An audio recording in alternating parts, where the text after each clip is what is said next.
ஓம் சாய்ராம். அன்பு சாய் சொந்தங்களே, நீங்களும் உங்கள் அன்பு பிள்ளைகளும் வளமாக நலமாக ஆரோக்கியமாக வாழ வாழ்த்துக்கிறேன். உங்களுக்காக எல்லாம் வல்ல சத்குரு சாயப்பாட்டை பிரார்த்தனை பண்ணுறேன். ஒரு அன்பர் ஃபோன் பண்ணார்.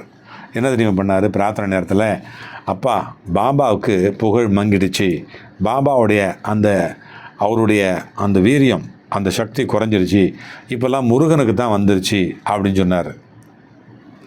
எந்த தெய்வத்துக்காக குறையுமா? இல்லை எந்த தெய்வத்துக்கு ஏறி ஃப்ளக்சுவேஷன் அதுன்னா பிபியா சுகராக ஏறி இறங்கிறதுக்கு அதெல்லாம் இல்லை. அவர் என்ன சொல்கிறார்? பாபா, நானே எல்லாத்துக்கும் சூத்திரதாரி, என்னுடைய அனுமதி இல்லாமல் ஒரு இலை கூட அசையாது அப்படின்னு சொன்ன வார்த்தையை சும்மா கேட்டுட்டு போடாத. இதுதான் வாழ்க்கையை லேசாக ஆகக்கூடிய மெயினான ஒரு ரகசியம். நாம் பார்க்கறது எல்லாமே ரியல் மாதிரி தோணும், ஆனால் அது முழுக்க ஒரு மயக்கம், ஒரு நடிப்பு, ஒரு ஸ்டேஜ் பிள்ளைன்னு சொல்கிறாங்களே அந்த மாதிரி. யார் எப்போ வரணும், என்ன பேசணும், எவ்வளோ நேரம் இருக்கணும், எப்போ போகணும், எல்லாமே முன்னாடியே செட்டப் பண்ணியிருக்குது. இதில் முருகனுக்கு ஜாஸ்தி இருக்குது, விநாயகருக்கு ஜாஸ்தி இருக்குது, பாபாவுக்கு கம்மியாக இருக்குது அப்படிலாம் கிடையாது. நீ நினைக்கிற மாதிரி எதுவுமே கையில் இல்லைன்னு உனக்கு தோணும். அந்த நேரம் வரும். ஏண்டா என்னடா இது வாழ்க்கை இப்படி போயிட்டு இருக்குது அப்படின்னு குழப்பம் வரும். எந்த தெய்வத்து மேலே நம்பிக்கை இருக்காது. ஆனால் பாரு, அந்த நேரத்தில் பாபா வருவார், ஒரு உண்மையை மட்டும் பிடிச்சிக்கோன்னு சொல்லுவார். அவரோட அனுமதி இல்லாமல் எதுவுமே நடக்காதுன்னு.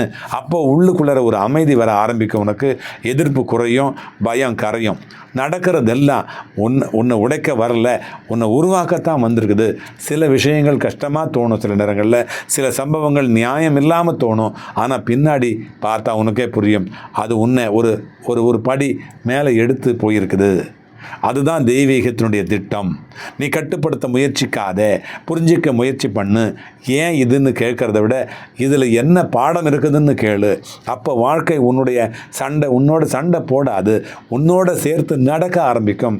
அவருடைய அனுமதியோடு நடக்கிற எந்த விஷயமும் உன்னை நாசம் பண்ணாது. அது சில நேரம் கஷ்டமாக இருக்கும், ஆனால் கெடுதலாக இருக்காது. கஷ்டம் உன்னை சுத்தப்படுத்தும், துன்பம் உன்னை திசை திருப்பும். முடிவில் அது உன்னை நல்ல இடத்துக்கு தான் கொண்டு போயிருக்கும். அதனால் கவலையை விடு, கட்டுப்பாடு விடு. உன்னை மட்டும் வச்சுக்கோ, நம்பிக்கையை மட்டும் வச்சுக்கோ, பிடிச்சிக்கோ.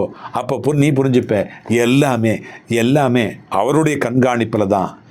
நானும் அவங்க கையில் பாதுகாப்பாக இருக்கேன்னு நீ நினச்சிக்கோ. அதில் தான் உண்மையான சமாதானம் இருக்குது. இதில் கடவுள், அந்த கடவுள், இந்த கடவுள்லாம் அப்படிலாம் கிடையாது. எந்த கடவுளும் நல்லது தான் செய்வாங்க. நல்லது செஞ்சால் தான் கடவுள், அல்லது செய்தால் கடவுள் இல்லை. பாபா சத்தியமாக மிராக்கள் பண்ணுவார். அல்லாஹ் மாலிக்.